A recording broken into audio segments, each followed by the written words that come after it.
Good afternoon, everyone. I just wanted to jump on the video quickly and chat about diminishing returns for insulation today.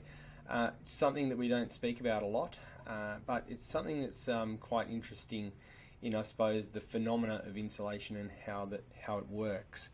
It's especially interesting when it comes to existing buildings and what sort of performance we can expect out of those when we're talking about maybe lower quality or insulation that's degraded over time.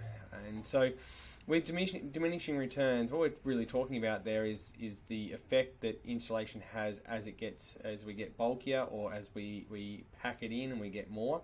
I suppose the general thought process is that the more that we add, the more efficient it becomes, the building becomes, and therefore the better. Now, that's certainly the case for up to a certain level of insulation, but when we start moving past that point of diminishing returns, well, the effect of the insulation has lowered, and the cost for it goes up quite considerably. So our return on investment or our benefit to investment drops quite quickly. So we've got a graph here that we'll have a look at quickly, and you've probably had a little look at it while I've been chatting with the intro. But we have ceiling, wall, and floor insulation there, and this is a fairly typical house. This is something that we do as part of our optimization reports, and gives people a bit of an idea of how the diminishing returns are happening on their building. But to be honest with you, it's fairly consistent across different building types. So it's not like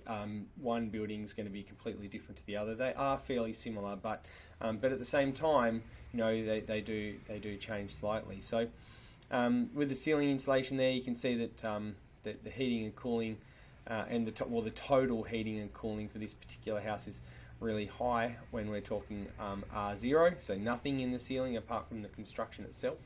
And then see that huge jump where we just add half an R value's worth of insulation. It's a massive jump. And then we start to flatten out, and you can sort of see there's a peak there of that ceiling insulation of around that R3 mark, probably, even a little less, 2.53. And then we slowly get more benefit as we go up, and we finally cap out at R10. Now, R10 is probably not realistic, but it just gives us a better linear or a better curve to sort of be able to chat about. Same with wall insulation. You can see there that the 0 has a fairly large total heating and cooling load in this particular building, and we see again that half an R makes quite a big difference. And you can see there it just starts to flatten out quite quickly. 1.5 to 2. We're getting pretty good benefit there, but then when we start to move up in the walls, we really don't get the benefit that we would think that we might get.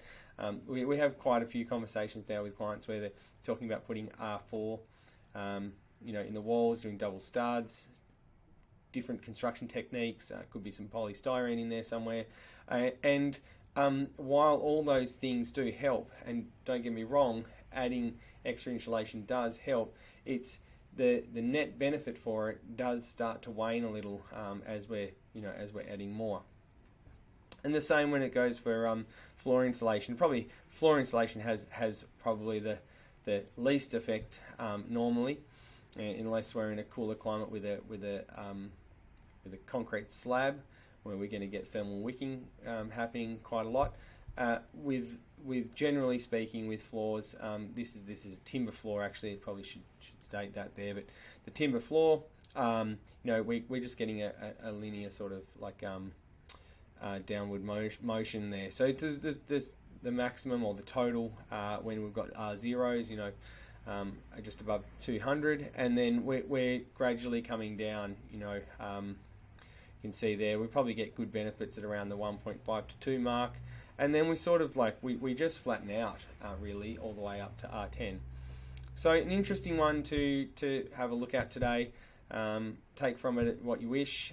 It's one of those ones where more is not always better, and without doing an optimization report or actually looking into it specifically for the building, you're not going to quite know where that sweet spot is.